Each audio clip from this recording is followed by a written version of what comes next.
पश्चिम बंगालच्या राजकारणात आज पुन्हा एकदा केंद्रीय तपास यंत्रणांच्या कारवाईमुळे मोठी खळबळ उडाली आहे। ईडीने निवडणूक रणनीतिकार संस्था असलेल्या आयपॅकचे प्रमुख प्रतीक जैन यांच्या कोलकात्यातील निवासस्थानासह देशभरातील 15 ठिकाणांवर छापेमारी केली।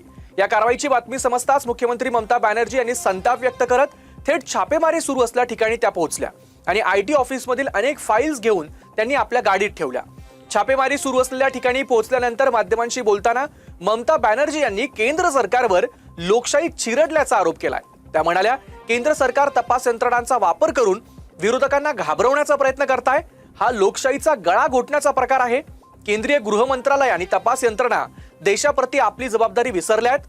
मला अशा प्रकारच्या कारवाईची पूर्वसूचना मिळाली होती, त्यामुळे पक्षाशी संबंधित सर्व महत्त्वाचा डेटा आणि हार्ड डिस्क आधीच सुरक्षित करण्यात आल्या आहेत। आमच्या आयटी ऑफिसरवर यापूर्वी हल्ले झाले आहेत, पण आम्ही या राजकीय षडयंत्राला घाबरणार नाही, असं ममता यांनी म्हटलंय।